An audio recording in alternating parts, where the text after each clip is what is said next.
Hello, and welcome back to StoryTime with Eric Zimmer. Last time, in the Mighty Dozen, we read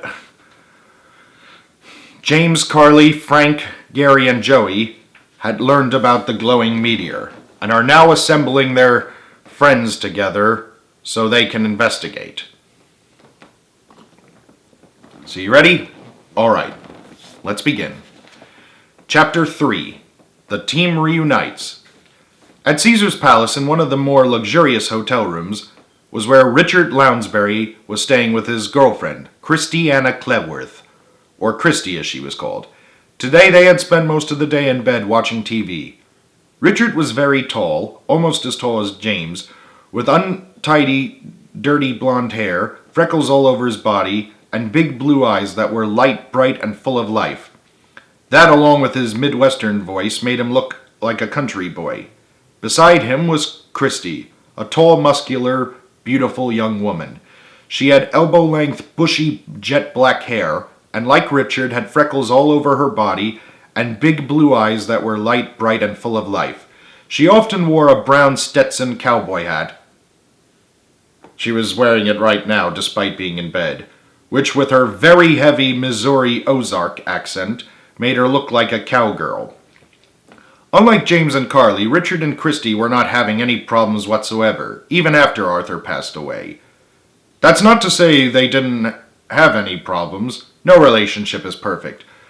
Richard often felt overwhelmed by how active and playfully aggressive Christy was, and although Christy found some of Richard's antics amusing, he used to be very clumsy as a child. She sometimes felt like he was too nervous at times, especially when it came to expressing his feelings to her. Nevertheless, they didn't let their shortcomings get in the way of their relationship. They were in the middle of watching Smokey and the Bandit on TV when Christy broke the silence. "Richie," she drawled dreamily, "wasn't last night the most fun ever? You mean apart from the night we saw The Empire Strikes Back?" Richard asked. "Uh-huh." Definitely. It was probably my best birthday in a long time." They turned to face each other, staring dreamily into each other's faces. Christy broke the silence again. "So, Richard, where y'all want to go tonight, sugar?" "As long as I'm with you, I'll go anywhere, honey lamb." Christy burst out laughing.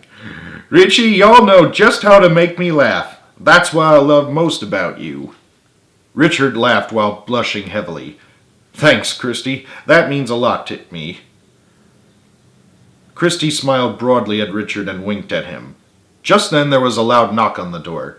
Christy turned off the TV and Richard got to his feet and, because he had only underwear on, opened the door slightly and only peeked his head out.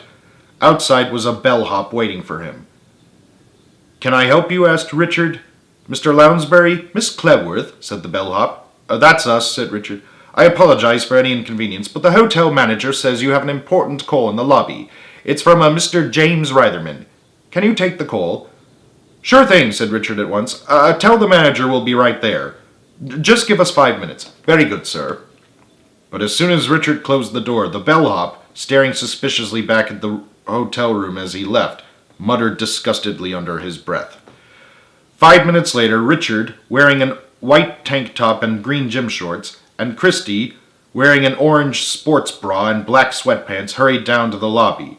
They forgot to put on any shoes in their haste, although Christy was still wearing her Stetson cowboy hat and holding onto it with one hand while Richard pulled her along with the other. Ignoring anyone staring at them, Richard and Christy, panting heavily, reached the reservation desk where the manager was waiting for them. He stared at them but didn't say anything. "A phone call for Richard Lounsbury and Christiana Cleworth," Richard said, catching his breath. The manager nodded and pressed a button. "Okay, Mr. Reitherman, he's right here," he said. He handed the phone to Richard. "Here you are." "James? Jimmy?" "Richie! Thank God!"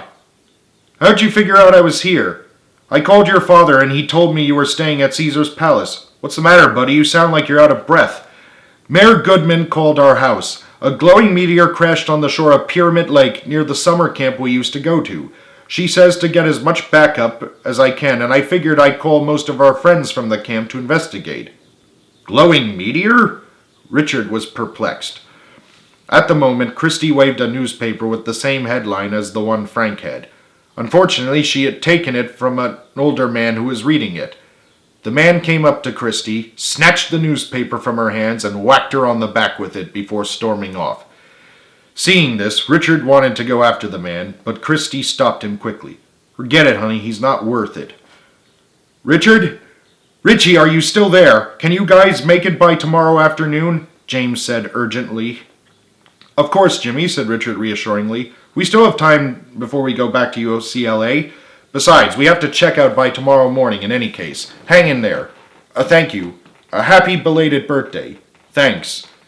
And hi, Christy, if you're there." "Hey there, Jimmy," Christy called into the phone as Richard hung up. "We need to get back to James and Carly's house in Reno," said Richard. "And we need to book a train to Reno. We'll catch the morning train," said Christy. "Come on." Before leaving, Richard handed a $20 bill to the manager. "Thanks for tipping us off," and hurried after Christy. In his haste, he tripped over a chair in the lobby. "I'm good." Christy hurried back, holding onto her hat with one hand, and quickly pulled James to his feet with the other. "Come on, Richie." After Richard and Christy laid out their clothes for the following morning, they packed everything else they had so they could leave right after breakfast. As they did so, Richard stopped and slumped his shoulders, looking worried. "Aw, what's the matter, Sugar Plum?" Christy asked sympathetically, putting her hands on his shoulders. "I just hope James and Carly aren't still yelling at each other," Richard sighed. "I'm hoping they don't try to kill each other again," said Christy, looking concerned. "And if Frankie's with them," said Richard, "I hope he doesn't lose his marbles. You know how easily excitable he can get." Christy shuddered. "Ooh, that's a dirty thought." Richard groaned. "Ugh, tell me about it." Meanwhile, Gary and Joey called Pedro's home in Santa Fe, but it turns out Pedro was spending the weekend volunteering at the local animal shelter. Fortunately, Pedro's brother Miguel, who had answered the phone, gave them the number to this shelter. They told Pedro everything. "A glowing meteor? Ay caramba!" Pedro cried. "James and Carly need as much backup as possible," said Gary. "Hey, Pedro, how's everything going at the shelter?" Joey butted in. "Not now, Joey," said Gary sternly. "Fine, I'll ask him when he gets here," said Joey, unabashed. "Anyways, you think you can make it by tomorrow afternoon, dude?" Gary asked. "See, Gary, I'll be there," Pedro proclaimed proudly. "Gnarly." As soon as he hung up the phone, Pedro turned to the owner of the shelter. Lamento, Edgar, but I must go. Thank you for letting me volunteer. I'll be back." Before the owner could answer, Pedro grabbed his things and raced out the front door, grabbed his motorcycle. Yes, he drove a motorcycle, and drove off. After he explained everything to his family, they helped him pack a few things and drove him straight to the railroad station, and even that evening as he needed an overnight train to Reno. As soon as Gary hung up the phone on the other end of the line, he looked at Gary with annoyance, as did Carly, who had just come to use the phone. She was wearing a two-piece pink bathing suit. Joey grinned sheepishly, shrugged, and went about his business. "Pedro's on his way, Dudette," said Gary. "That's good. So are Richard and Christy," said Carly. "Now I just need to call Reginald, and we should all be set. Right on." As soon as Gary left the room, Carly picked up the phone, double-checked the number, and dialed. Reginald MacGyver was giving a presentation to his English class at the University of Southern California, having written a report about animals on the African safari. He had flaming red hair, dark eyes, and a somewhat stocky build. He was in a wheelchair because he had broken his right leg in a bicycling accident, and crutches proved to be too difficult for him to use. Having immigrated from Scotland over a year ago, he still had a very heavy Scottish accent that sometimes made his speech incomprehensible to some. "And that includes my immeasurably informal report on Africa's exotic creatures. I hope you all enjoyed it." I'm sorry, I'm not the best at doing a Scottish accent. But most of the class was trying hard not to fall asleep. They liked Reginald, but found it hard to understand him at times, not just because of his accent, but because he had a tendency to go into a little too much detail and use more sophisticated language. The teacher, Mrs. Sanderson, rapped her desk with her ruler, and immediately the class woke up and applauded loudly. Reginald bowed politely. Just then, Mr. Lusk, the history professor, came in. "Excuse me, Elvira, but I must borrow Reginald MacGyver. He has a phone call waiting for him in the dean's office." "By all means, Sylvester, take him," replied Mrs. Sanderson. "In fact, class dismissed." In the dean's office, Reginald answered the phone. "I'm on my way, Miss Catherine." "It's Carly to you." Carly was annoyed. "No meteor shall destroy our beloved camp. Not in these parts of the Highlands," Reginald proclaimed dramatically. He hung up the phone and hurried away, just as he received permission from the dean and his professors, so long as he caught up with his work afterwards. On the other end of the line, Carly slumped into a chair in exasperation just as James entered the room, wearing a blue bathing suit. "What's the word on Reggie?" James asked. Carly sighed. "He's in, Jimmy.